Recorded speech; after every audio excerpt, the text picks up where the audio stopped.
In this episode of Hot Hardware's 2.5 Geeks, Reinventing Gaming PC Cable Management with a special guest from Maingear Computers and a little drama for good measure next.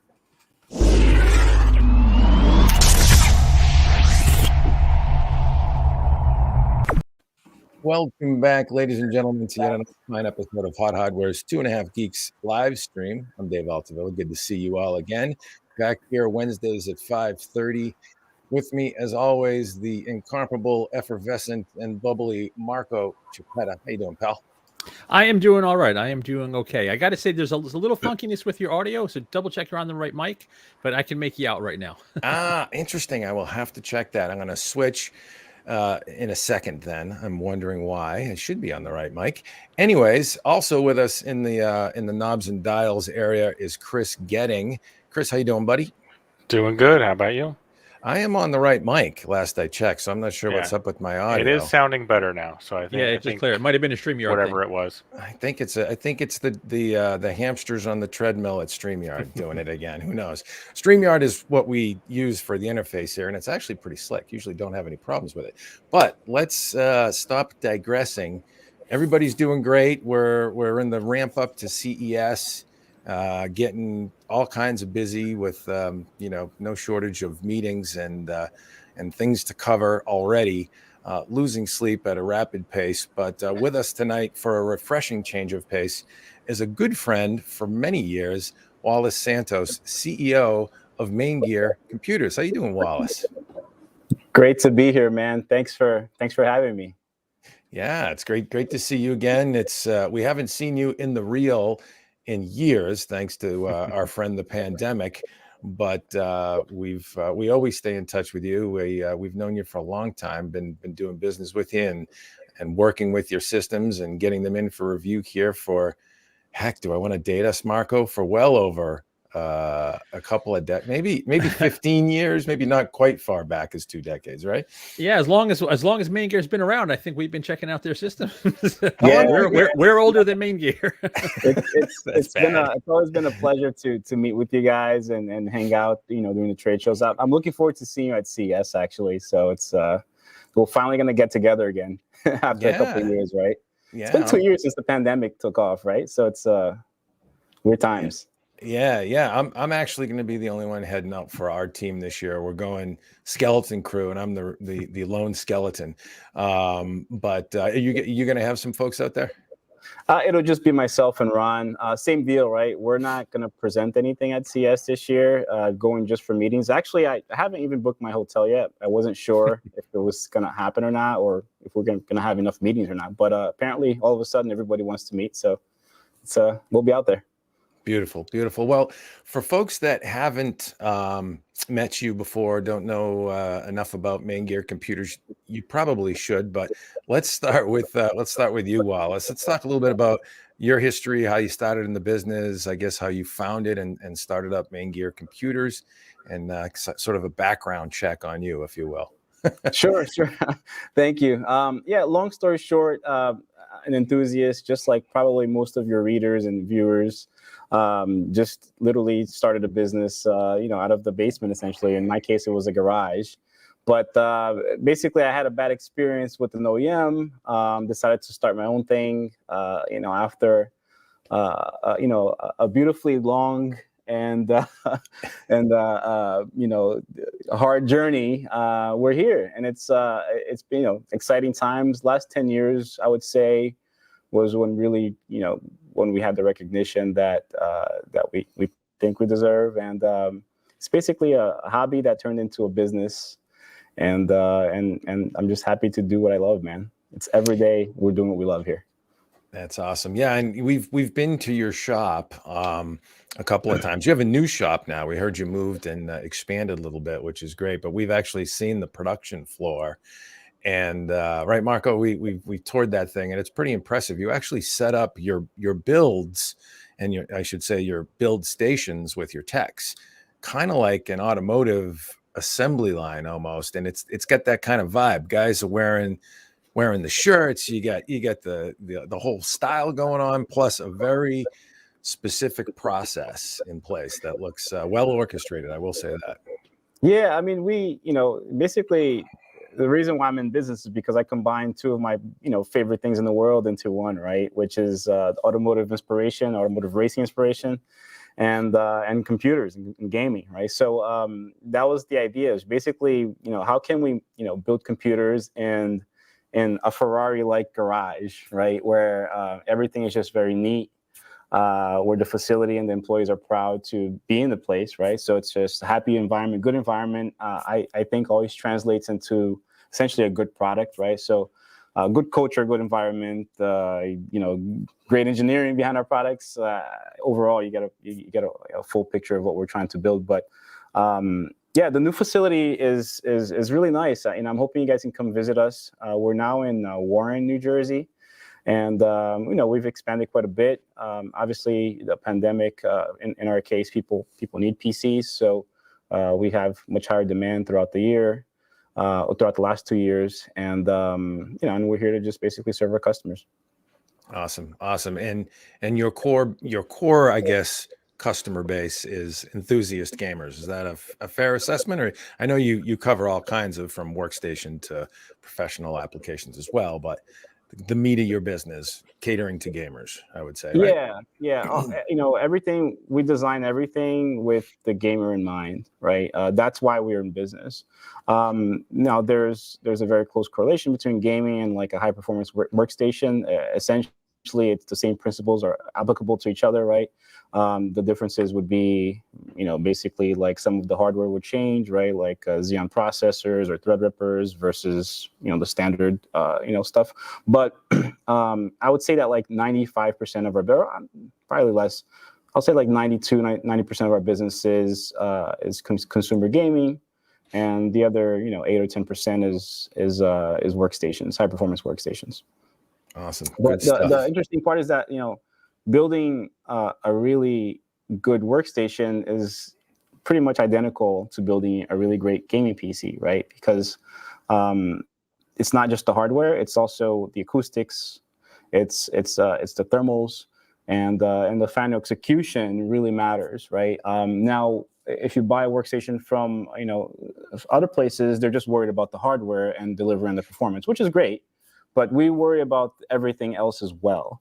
So like a comfortable workstation, near your desk is just as important as as a gaming PC. So it's everything matters for us, right? If it's a workstation or PC or a gaming PC, we're putting the same amount of love into it.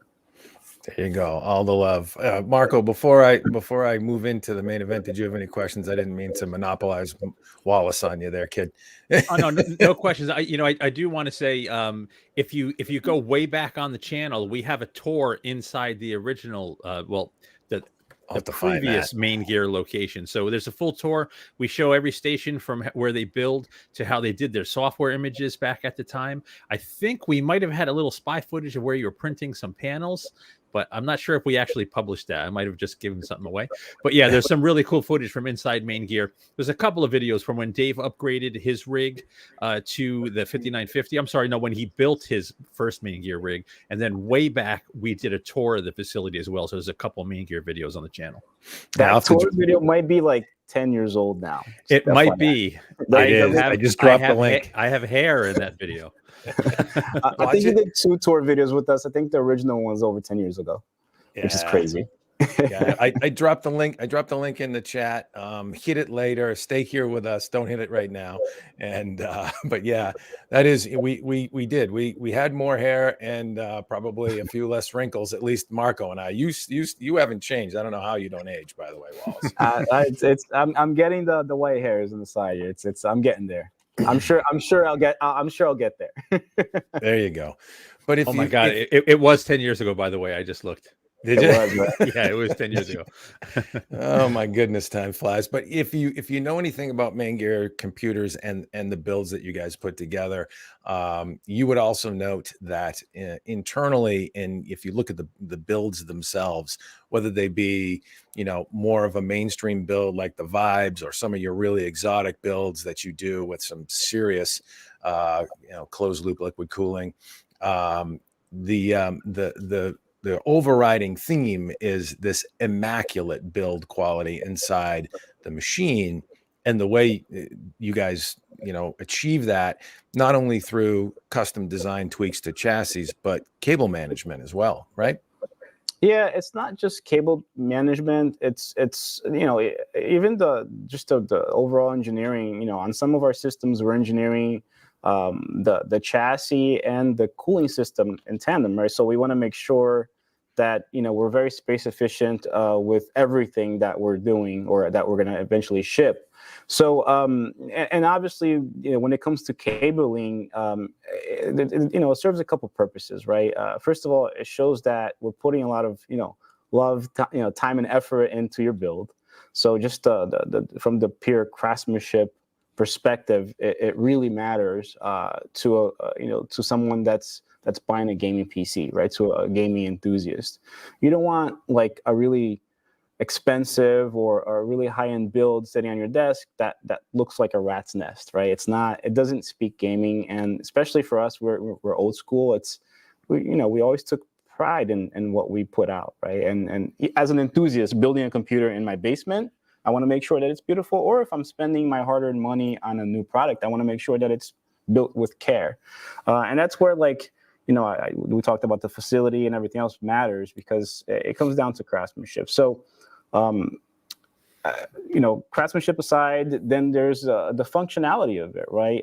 Not having all the cables and the way matters when it comes to thermals. You want to make sure you have good intake, good exhaust. You want to make sure you have a good balanced airflow inside your computer for a couple reasons. Like actually, you can have the thermals or your processor run hotter, which tends to actually slow your clocks down, right? Because it's just running hotter. That's just the way things are designed inside the PC. So, like you mentioned, craftsmanship, performance, and engineering—that's what we're all about. So, yeah, good stuff. And actually, 10 years ago, probably about the time that we were getting together with you for the first time, and the first time we did the tour of Maingear, you actually filed a certain patent that I found fascinating. And I'm trying to think of the saying, but sometimes the most elegant inventions are the simplest. And this is really a very simple concept, but one that hadn't been done before, and really is kind of, why didn't anybody think of this one? And you did. And so let's talk about that. I just dropped a link into the chat. This is motherboard and case with hidden internal connectors. That is your filed and awarded patent from 2011. I think it was awarded in 2014. And talk us through that, because it's pretty innovative. Yeah, I mean, the goal was always to perfect our craft, right? And that is the goal. That's going to always be our goal, is to perfect our craft and to just build a better product. And the idea behind this patent was to kind of address some of the things we just spoke about, aesthetics, and performance through better airflow and better, which equals better temperatures.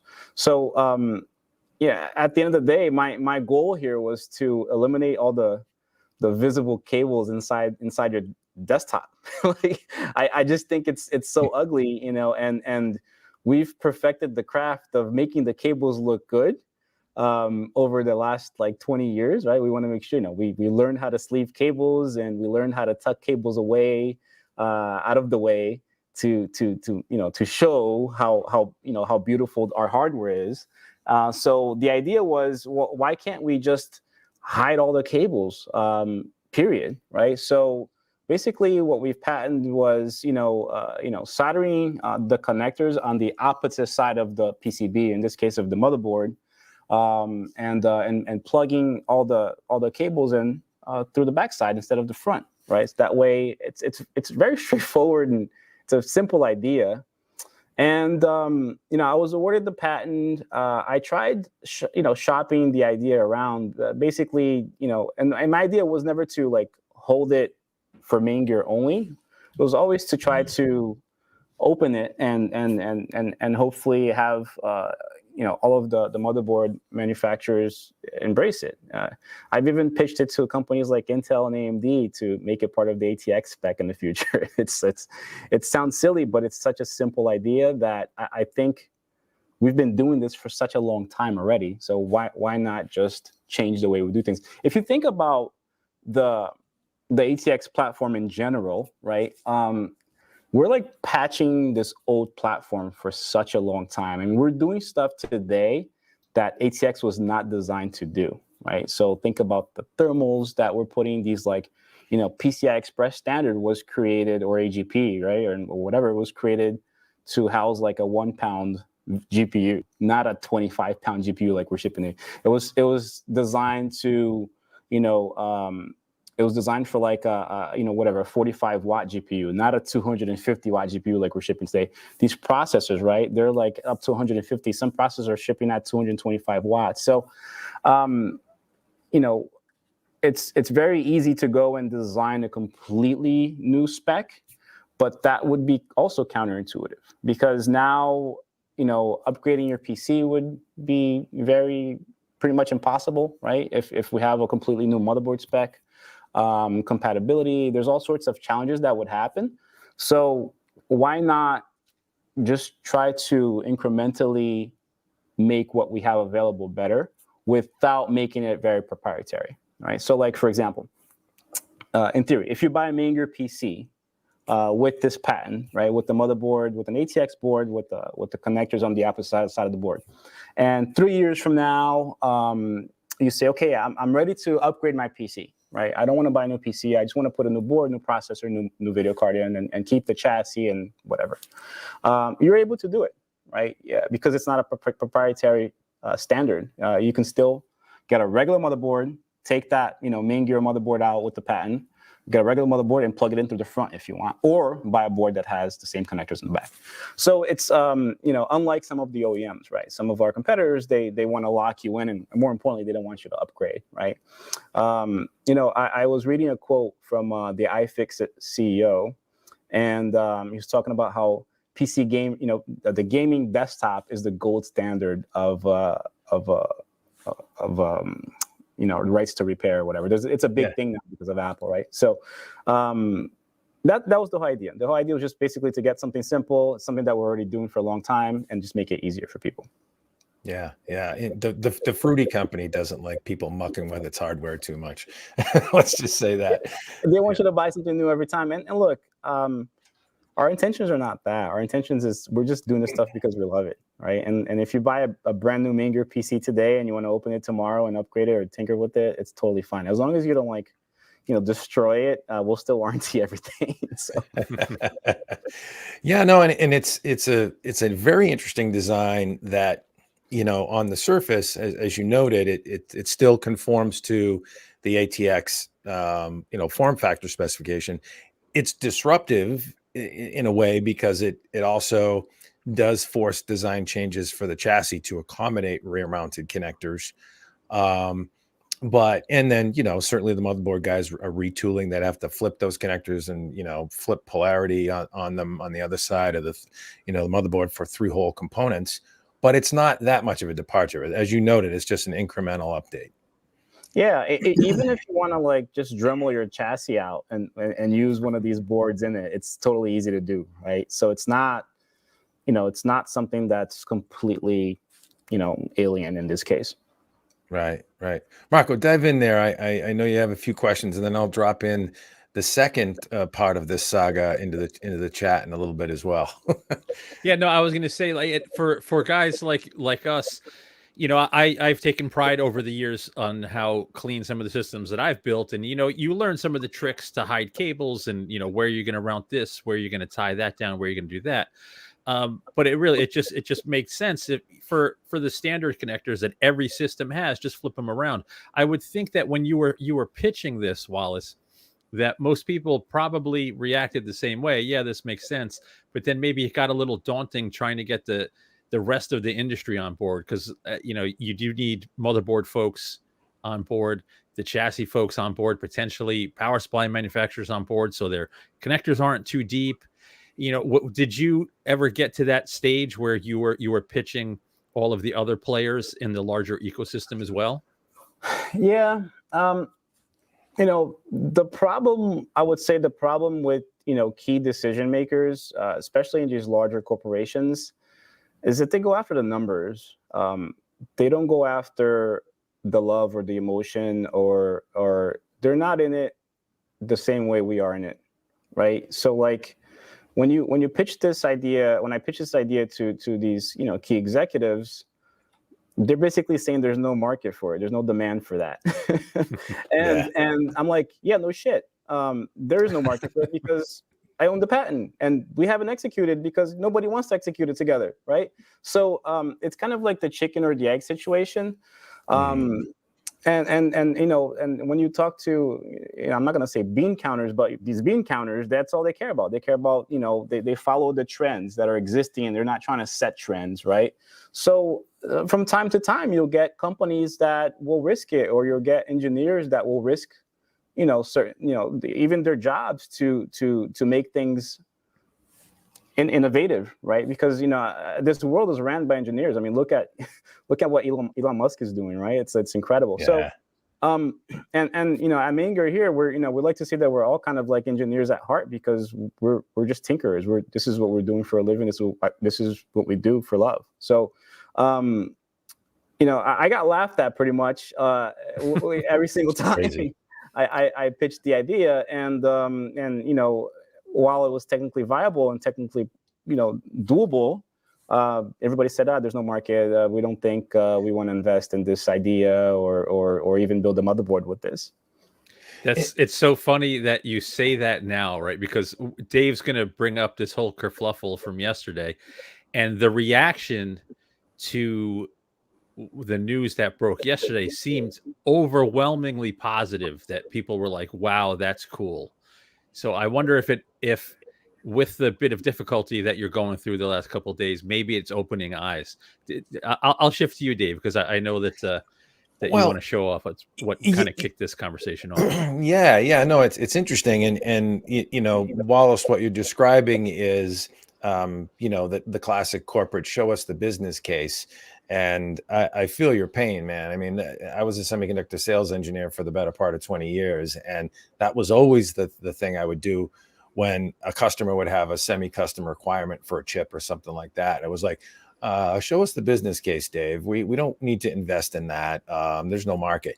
Back then when you pitched it, was gaming as booming as it is today? Because gaming is a huge commanding market today, obviously. Yeah, I mean, I think it was the same era that like Intel was considering dropping the desktop processor. So no, wow. So it's definitely not booming like it is today. And the nerds won, man. I mean, look at it. Everybody's a PC gamer. I have people from like that I haven't spoken to in like 15 years calling me to try and buy, try to buy a gaming PC for Christmas. Yeah, nice. So like, the pandemic really like accelerated PC gaming, and I think opened up the world's eyes towards PC gaming, right? Like if you look at the flexibility of the PC platform, the experience, and more importantly, like you can turn what you love into a business. Look at these streamers. They're making hundreds of thousands, if not millions of dollars playing games for the world, right? So like, it's awesome. And I think, PC gaming is definitely here to stay. And, at one point, like everybody was talking about like the desktop completely going away. And I was always just like, guys, you're crazy. Right around that time, or no, I'm sorry, a little bit after, it's when I joined the Intel Board of Advisors. And I'm like, whatever the hell you guys do not kill the desktop CPU. Right. Yeah. And luckily, it was a conversation, but it was never something that was really considered within Intel. But and luckily they didn't. And look, I mean, desktops it's booming. It's a booming business for them and for AMD as well. So yeah, absolutely. And I mean, so the business case has clearly been made, and the folks at Gigabyte Aorus seem to have picked up on your invention as well and came out with this Project Stealth PC. It looks like more than a concept. Chris, I don't know if you can put that up. There you go. Beautiful. Thank you, sir. Right on cue.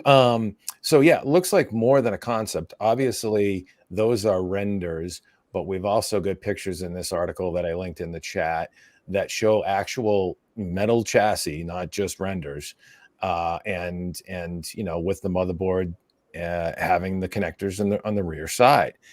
And this blindsided you, right? Yeah, I think I think the importance of this live stream is I think it's very important that we're doing this live stream for perspective and also for intent, right? For intent, Right. I just want your audience to understand my intent and the perspective here. I also think it's important that your audience and myself and all of us don't make any assumptions about Gigabyte or Team ARS. For all we know, this could have been some engineers that just did some really cool shit and said, here it is. Let's make this happen, and then it leaked, right? So it's important that we don't, make any assumptions. It's important that I personally don't think that anyone did anything malicious. Actually, quite the opposite. Of course, I'm upset that nobody contacted me. Sure, right? But I'm very excited that this is becoming a reality. And more importantly, as of yesterday, we initiated conversations with Gigabyte, and so we're trying to figure out a way to turn this into a reality by next year. So conversations are taking place. For all I know, man, some crazy mofos did this on their own, and it leaked, and I'm just really excited to see it. And I would like to obviously, grant my license, license my technology or my invention to Gigabyte and everyone else. I think it's important that, we open this up to companies like Asus, MSI, ASRock, and even I hope that AMD and Intel would consider it to make it part of the ATX spec. At least an option of it. Yeah, it would make logical sense. Yeah.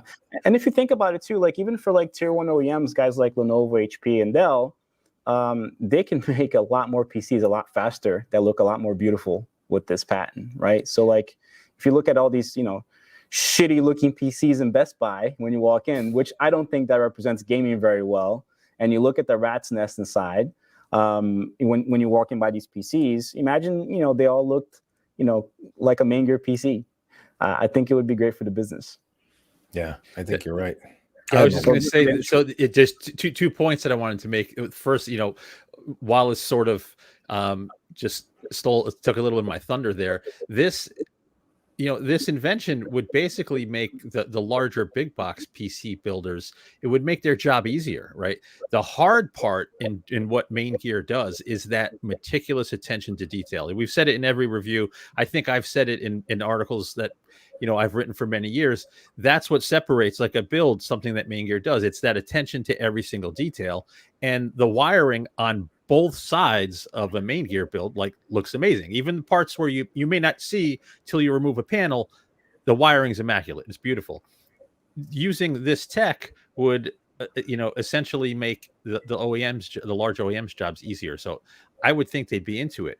But the most important point that nobody's made yet, if you want to see this happen, all of you watching, all of you that see this later, all of you gamers that would like, or do-it-yourselfers that would like to build a system like this, post in the forums, post all over the place that, wow, this is cool, I want this. And as soon as the larger ecosystem sees, oh, look, there is people that want to buy this stuff, that's when it's going to get made. Yeah, good point, Marco. And we actually, Wallace, to your point as well, we actually asked the question in the headline because we didn't want to jump to conclusions and make any assumptions either. Obviously, what Gigabyte ARS designed here is straight up, right out of that patent book, that you have a filing for, you have a patent award for. But we asked the question because to draw that conclusion, isn't fair until you understand the history and how it came to be. But obviously, you have a patent in place. Let's set up a deal, cooperate, and bring this thing to market in a real product. That's I would never want to stop this thing in its tracks. I think it's the coolest thing ever. Like that's happened this year in desktop PCs, right? It just looks amazing. So we have some calls scheduled, and I'm hoping that that their team and their HQ, they're willing to, to come to a deal, and we can make the project a reality. I'm gonna drop the patent in here again into the chat. So again, Marco, good point, by the way. I think a lot of PC manufacturers, whether it be at the component level or the system level, PC side, system builders, what have you, the strive to engage with the community and to get community feedback to help evolve product is very strong these days, right? Oh yeah, absolutely. I mean, the communities, that social media is massive in terms of the effect it has on many companies. They see, this is the day and age where you can tweet an airline, you could tweet whatever company when you're having the smallest consumer, customer issue, and you might get, a higher muckety muck to respond. Like that used to not be the case. So everyone can affect change. If this is something you think is cool, let people know for sure. Wallace, what would this do for build time? So one of the things you think about when you're, a high volume box builder like a Dell, like a HP or whoever, on the standard mainstream desktop side, they're all about efficiencies. To wring out minutes of efficiency in the build process of anything is a huge win. Does it help that? It seems like it would. Yeah. So to build a PC at the caliber that we build a PC, it takes a few hours to wire a PC like a Vibe, like the PC that's behind me. That's just with a closed loop cooler. So it's not built very fast. That's for sure. Just because we're taking time to get all the cables and bundle them together and cut the zip ties and route things behind the cables behind the motherboard, and it just takes time, right? So like if we calculated it down to build a PC of this caliber with our patent. It takes about, it's like less than 15 minutes or less than 10 minutes. It's literally you pop the board in, pop the GPU in, you screw everything in and literally plug everything through the back and close the back lid, and boom, it's wired, it's done. So it would, drastically reduce, the tier 1 OEMs, build time while putting out a better looking product. Wow. So you're talking, a factor of, I don't know what, 5x better efficiency, something like that, 10x. At the end of the day, it's going to depend on the SOPs established by the company, and obviously the engineering that's done behind the actual product, so you can build it. But I mean, it would drastically reduce the build times. While putting out like a really beautiful computer. And that's the idea, right? It's just, if you're going to build a gaming PC, make sure it's a gaming PC. Just don't like throw gaming shit in there and throw some like cool lights and call it a gaming PC, because that's not a gaming desktop PC. And I would say that most of your audience would agree. Like it's, a gaming PC is built like a gaming PC, and that's the standard that it should be. And we should call it a standard. It's called the gaming PC standard. It's got to have clean cabling. It's got to have good airflow, and it's got to just look beautiful. I think there's some folks at Intel that might latch onto that concept. They do a lot of things like Evo when it comes to laptops, and if you're talking about standardizing a certain design, or aesthetic, airflow, all that good stuff, you could definitely set some metrics, some bars to hit to achieve a certain status of gaming. That you can call it a gaming PC, right? You could envision that. Yeah, and more importantly, like we should, because you could make some serious mistakes if you're an amateur or if you're a first timer. How many times I go through Reddit and I'm looking at all these builds that some of them even look cool, but there's no airflow, there's no, they're using the wrong power supply. There's all sorts of like imbalances in their builds, and if you standardize things, you can make it easier for people to get into it, right? And that's our goal, man. Like our goal is really to, obviously I'm running a business, right? And I'm selling computers, and I need to make a profit to pay for my employees. But at the end of the day, we just want to grow the TAM. We want to grow the industry, and we want PC gaming to keep on growing throughout the next 10, 20, 30 years. Yeah, makes sense. Marco, what else we got? I'm I'm So- thinking about all kinds of things, but I know you got plenty on your mind. Yeah, so I was actually, Wallace, did you ever actually build one? Did you have a PC to take around with you when you were pitching companies, or was it strictly concept and you were showing people the patent drawings?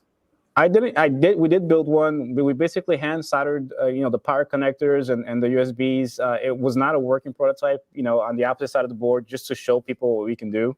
And everybody agreed that it looked great. Like everybody said, this looks fantastic. The PC looks awesome. Where's the cables, right? And obviously in the patent, you can still see the bundle of cables coming out of the power supply. Power supplies are hidden now, right? There's always like a shroud. It's behind a shroud, so it looks completely, it would look completely wireless inside. With the only cable that would, be visible would be the cable plugging the GPU in. But we figured out a cool solution for that too. So like the GPU would get a brace where the power connectors are, and it would also keep the GPU in place during shipping. So it would hide the cable, it would secure the GPU, and basically the inside of the tower would be completely wireless. And I know you probably, if you have done this, you're not going to want to give away any of the secrets, but have you continued to iterate on this and sort of refine the ideas? Because as soon as this hit, and as soon as Dave and I saw the patent and the drawings, we were just spitballing it back and forth, and it was like, oh yeah, you could do this, you could do that. There's obviously with every PC tech, there's a cadence to improve products and just refine them further in time. Have you done additional work on this in the last few years? We have, and if the right companies want to get on board, we're probably going to have a product that's going to come into fruition next year. So so it's I'm hoping that I'm able to talk to you a couple months from now and show off our new product. Oh, very cool. Very nice. Cool. Awesome. Very nice. And have you filed any additional patents on some of this? Because what you described right there for the GPU, I guess it sounds like, could be patentable. I mean, do you have additional IP? Some stuff is just not patentable. Some stuff is just should be done. Like look at all the desktops that get shipped around and where the GPUs just snap out in shipping and like damage everything, right? Not only are these companies like mine at the end of the day getting blamed, right, for like shipping a computer and arriving damaged, but it's really not our fault, right? So our job is to make sure that it ships correctly. But at the end of the day, there's like a lot of e-waste happening, right? Because like shit is breaking and then you can't fix it and then you have to discard it. So if we can do just a better job with creating like, overall good experience, I don't even think that should be patentable. Like, I think it should just be a standard. It should be done by every company. Let's make sure that these GPUs, these heavy GPUs, don't snap in shipping. Let's make sure that everything's secure inside the desktop. And let's make sure that it just performs well and then people have a good experience. Yeah. And you're also going to save on the blow foam inserts that a lot of OEMs use, right? They'll drop in a bag, pipe it with styrofoam, blown in styrofoam, and it fills the space. That's a huge nasty thing for landfills too. we do that. We use the foam to basically it molds around the heavy components, so the components don't shift around inside the PC. But I think we would all agree it's not a great experience when you get a brand new computer at home and you have to open up your brand new computer. You have to unscrew the side panel, take the side panel off, remove that foam, put the side panel back on, and then you can turn your computer on. So our goal is to also fix that in the future. Now there has been some standards that with GPU retention brackets that have been created. There's companies that even existed in the past. Companies like CardKeeper, NVIDIA actually make sure that every Founders Edition has the holes for the retention mechanism bracket. But it's a problem that the industry has. Nobody wants to embrace the standards. Nobody wants to do something about it, right? Some of these companies benefit when their GPUs break in traffic, because you got to buy a new GPU. So it's I think ultimately at the end of the day, if we all do the right thing, we're all going to do better in it, regardless, right? I was having a conversation with Ron today about what some of these legacy car companies are doing and why Tesla's kicking their ass. And there's like a case where like Toyota is trying to charge you $8 a month for like to start like your car remotely and through a key fob, and like people are like outraging about that. I'm like, that's just bad for their business. Like they don't understand that, like, you know, people are just gonna get upset at Toyota for making a dumb move like that. It's like when BMW try to charge you for like the CarPlay, right? Like they charge you a monthly fee to enable CarPlay in a BMW. It's just like the dumbest thing. And then you have Tesla saying, hey, we're not gonna charge you anything. We just want you to have a good experience. And by the way, you can like watch, you know, YouTube and Netflix in your car too. So our cars are fast and they fall apart, but you'll like it. You know, being a car enthusiast, it pains me to see a Tesla with like panel gaps and stuff. It's like I don't know, it drives me nuts. But I don't think, you know, most of us are not car enthusiasts. Most of us just care about the experience. Most of us just want a good working product. That's why they're doing so well, and that's why their market cap is through the roof. That's why they're just basically, you know, stealing everyone's lunch, right? Because they're just doing the right thing by the consumer. And I think the PC industry needs to do the same thing. We need to learn from that, and we just need to do the right thing for the industry, right? From making sure that our products and the experiences are very good to making sure that we're responsible with even stuff like e-waste. Let's have programs. Let's make sure that like we go after, you know, Intel, AMD, NVIDIA, and we demand like a good recycling program. Let's make sure that, you know, and it's universal and it's cohesive, right? Let's make sure that, you know, we're responsible. That's all. So you draw the parallel with Tesla is a good one, because sometimes it takes sort of the scrappy younger company to do those things, to you know, redirect the long-time companies, the long-time large companies in the industry to do the right thing. And that's kind of you, man. You know, you guys have been around a while, but you're that scrappy startup that, you know, why don't you get all the good press? Do it yourself. You know, just do what you can to establish these programs and see where it takes you guys. Absolutely. At the end of the day, if you do the right thing by people tend to appreciate, and you know, your business tends to flourish. Yeah, exactly. It's the one of my favorite business words. It's called disruption, and what that invention does, it's disruptive. It causes folks to rethink the paradigm that we've all just accepted as been, you know, hey, we got to route cables, we got to route them from the front side to the back side. We're doing all these fancy pass-throughs with grommets in the chassis to accommodate it. We've been just stuck in that mindset for so long. But you would think, yeah, you can even cut down cable lengths because it's so much more efficient to just bang right into the backside where you want to hide everything anyways. So there's all kinds of benefits you can think with this. And it just blows me away that some of the OEMs, you know, motherboard OEMs, I'm thinking specifically, maybe chassis OEMs too, didn't latch on. Do you think they did have this guy has a patent, you know, a sort of attitude to it. This guy has a patent, and why do I want to license that from him when I can go do this myself another way? Kind of similar. I mean, I don't know what went through people, you know, what went through their heads, but like I clearly pitched it to a lot of people over the years, and my intent was never to withhold, you know, the patent for ourselves and make sure that we exclusively design anything. It was always to, you know, to make sure that we obviously protect our IP, but I want to make it a standard. I want to open it. I want people to use it. That's at the end of the day. That's it. Yeah. It seems like such a simple, no brainer almost change. Like, I mean, if you have a motherboard, flip the components. You know, maybe it's a B version of your board or whatever for the you know, backside connectors or something like that. It doesn't seem like a lot. To you rip can up. Literally use the board that you've designed already and just reverse the polarity, just reverse everything, and make sure the connectors on the opposite side. So it's not like you have to retool like completely new motherboards, or you have to spend like a serious amount of engineering time or effort to make it happen. So it's relatively very easily to pull off, and which Gigabyte showed it can be done. And I think Asus can do it, and I think MSI can do it, and I think everybody can do it. So they should do it. What else, Marco? So you might be too far removed from this since it's been a while since the original pitch was going on.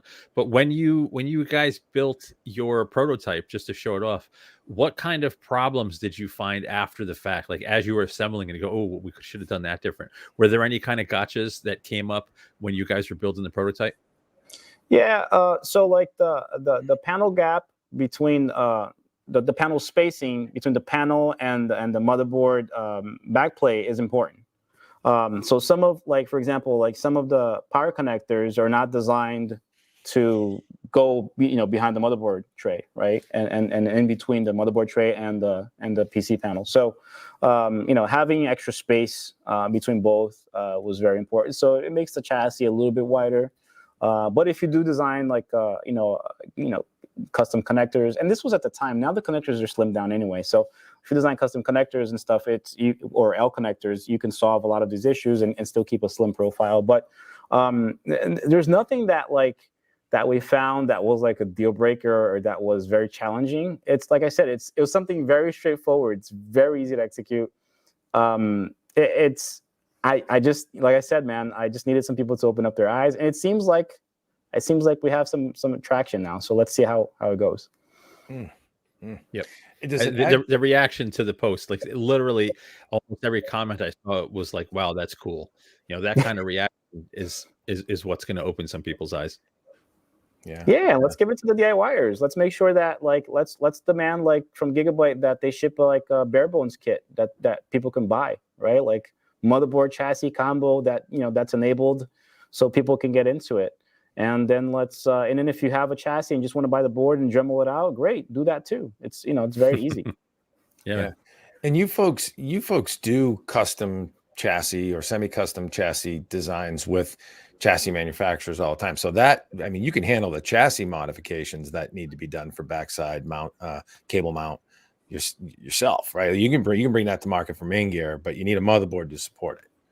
Yeah, I need exactly. I need a motherboard OEM to support the project, and that's what I had a hard time with in the past. The minimum order quantities for us at the time were unreasonable. Being a small business, we couldn't commit to tens of thousands of units of anything. And now we're obviously a much larger business than before, than 5 or 10 years ago, especially. But more importantly, I think your viewers and your readers are probably saying, hey, this is cool, I want it, and it's proof that people want it. So if we enable the DIYers, if we enable even our competitors, we enable everyone to this technology, I think the numbers will make sense. Put it that way. Am I being too generous? But to me, this is like, why don't we do it this way? Period. Like I understand why you want to leave, why you want to have the option of having the same traditional front-sided mounting for builds. You always want to keep that around, and certainly backwards compatibility and stuff like that, for transplants and upgrades down the road for existing legacy hardware. But moving forward, like if cost isn't an issue, I think why aren't we doing this? This is silly. I agree with you 100%. So, but then again, I'm also biased, right? So it's my IP. So of course I'm going to agree with you, but I think it's something for your readers to hopefully vote and hopefully sound off. Physics is a simple concept. If we want the cables in the backside of the board, why don't we start with the cables in the backside of the board? I agree. Go ahead, Mark. I'm sorry. That's exactly it. And I know it's a lot easier said than done, but that's exactly what literally everybody that takes pride in building their PC does. All of the cables end up on the backside of the motherboard tray. Let's just make that easier. That's it. You're doing it anyway. That's right. I mean, look, some guys might have the preference of showing off their sleeve cables, and it might be a thing, and it's okay. We're not saying that shouldn't exist anymore. We're saying just let's make sure that there's options.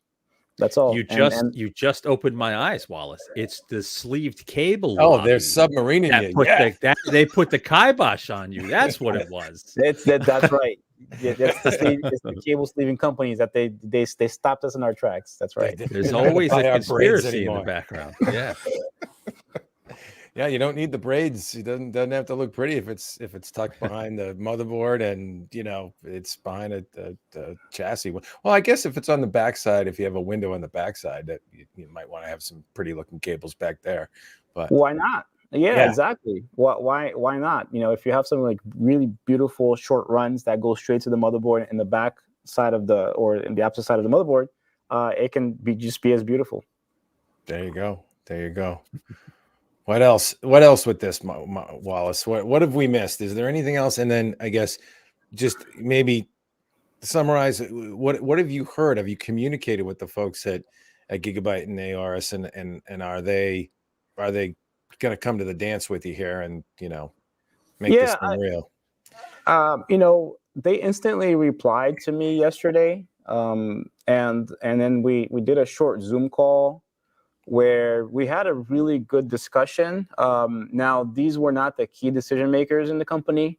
And so we have a new call scheduled where we'll talk directly to HQ, the people in HQ, that are decision makers. And I think it's important that I didn't feel like they were being malicious or there was any sneakiness happening. I think the people that I spoke to were just as surprised as I was, right, to learn about the patent, and more importantly, I think they're open to having a conversation. So, we'll see how it pans out. I'm obviously, hoping that they want to do the right thing and bring the technology to market. But yeah, I mean, like I said, I don't want to make any assumptions, and I don't think your readers should make any assumptions at this point. I think more importantly, everybody should hope that we get them to do it, because if Gigabyte does it and we do it together, Asus is going to want to do it, MSI is going to want to do it, ASRock is going to want to do it, and it can possibly turn into a standard, right? So things can progress if we play our cards right. So let's see what happens. Totally agreed. Yeah, you've got some inertia, you get some traction here, where Gigabyte, obviously somebody, I don't think it was a leak. It looked like Gigabyte France actually tweeted it out. It wasn't necessarily a leak, but it was not an authorized. It was a leak. It was okay. Gotcha. Yeah, I mean they weren't supposed to tweet it out apparently.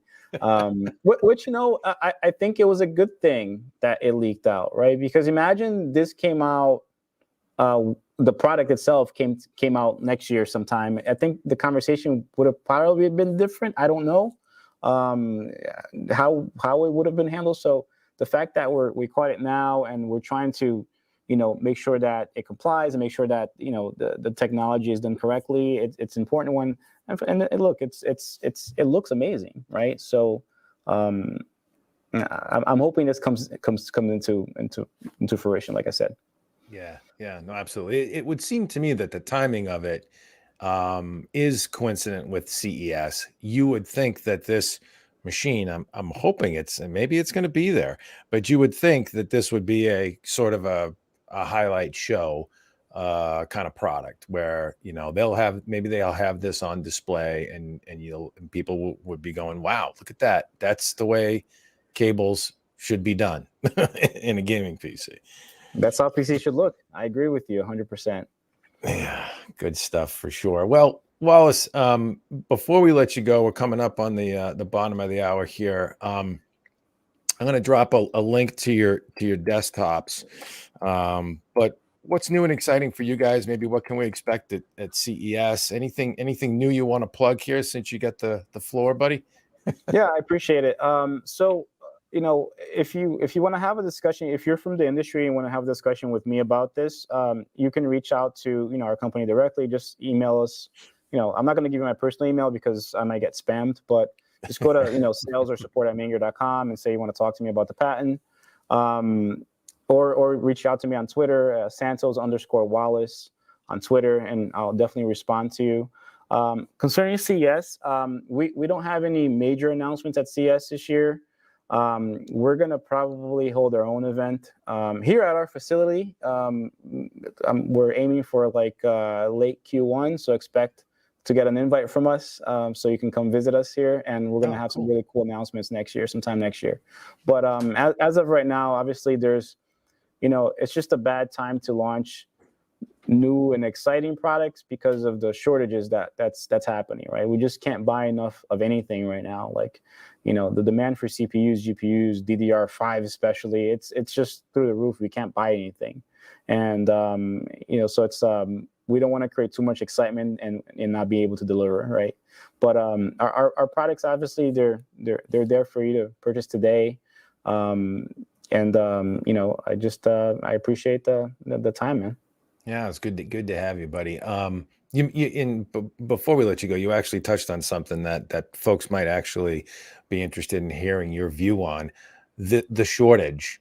And you get a lot of different pulse points, obviously, with the ecosystem of component OEMs that you work with to build these fantastic machines that you put together at Maingear. What are you hearing? What's it looking like when this thing starts to hopefully turn around? I don't see it turning around anytime soon. So we're expecting, next year to be just as bad as this year. There is unprecedented demand for, anything gaming related, right? From like consoles to desktops to GPUs to everything. So, and then on top of all that, like factories in China are being limited as to like the amount of time that they run. I'm not really sure on the specifics there, but so like, and then you have Chinese New Year coming, right, as well. So like, which factories shut down. So expect this FOMO to be out there for all of next year. Wow. Yeah, I wish you had some encouraging news for us there, buddy, but it is what it is, and I guess unprecedented demand is not a bad thing for guys like you. No, it's not. Definitely not. But obviously we need to service our customers too, right? So like, at one point, like I think it was in the beginning of the year, like our lead times were crazy. Like it just took months to get a PC, and we were taking orders because we wanted people to get in line. And obviously we delivered on everything, but it's just hard to get, everything right now. And even our chassis and stuff, right? Like, we're having to order like a lot more than we normally do to make sure that we inventory everything, to make sure that we can service our customers. And, these ships are getting, stuck at the dock, and we have like also like demurrage fees because, they're not releasing our containers, right? Like there's all sorts of like fees and stuff that's happening. And I don't see it being resolved anytime soon. Doesn't make it easy for you either. Yeah. Yeah, it's almost like some of these folks are, profiting off this pandemic difficulties. It's really it's amazing. Yeah, I think some companies definitely are, but like there's, if you look at specifically like the port situation, like COVID accelerated. That's where I was hinting at. Like it's not that it's a manufactured problem, but they're making it so difficult for guys like you to do business, and it's enraging. No, yeah, but if you look at it overall, like a lot of people, like it accelerated people's retirements, right? Like during the pandemic, like if you're like of a certain age, you're gonna want to retire because you don't want to catch COVID, right? And then with that, you weren't training new employees to come in and take their place. So like, there's not enough people that were trained to unload these ships in the dock. So if and the reason why I know all of this is because like I have friends that work at the port, like Newark is like 30 miles away from us here. So it's a real problem that happened, and I don't think anyone was prepared for that. So you have that situation, and obviously, and then you have just the shortage of like truckers, and it's just like a domino effect that happened. And I'm hoping that there will be a solution for it soon, because as of right now, it's not good. Yeah. Well, we do too, Wallace. We share your pain as well, and we hope this thing turns around sooner than later. But keep on keeping on and keep on doing what you do and inventing cool very simple but elegant patents like you just did with the reverse side motherboard connector and backside cabling patent that you filed there. That's great stuff. Thank you, man. I sincerely appreciate it. Always appreciate you guys. I love hot hardware. So it's just thanks again. It's good to see you again, brother. Good to spend some time. Hopefully we get to break bread with you in person someday soon. Maybe at CES. Hopefully we get to catch up there. That would be amazing. But in the meantime, hit it. You can find these guys at maingear.com, Maingear Computers. We dropped the link in the chat a couple of times. There's the Vibe, the Turbo, the F1, the Rush, F131, the Rush, all kinds of chassis there. Little Turbo's a cool little machine, man. That is a compact little beastie. But great stuff. Wallace Santos, CEO of Maingear Computers. Thanks for joining us. You can find us on the web at hothardware.com, twitter.com/hothardware, youtube.com/hothardware, and or Hot Hardware Vids. We're everywhere. We are here 5:30 on Wednesdays. Also coming up after us, 7 o'clock tonight, I believe in about a half an hour. She's moved her time slot up. Val Rojas comes to Hot Hardware Twitch for some game streaming fun. Make sure you check out Val. She's a lot of fun. Real firecracker gamer. Good stuff for sure. And in the meantime, we will bid you adieu, and thank you so much for stopping by.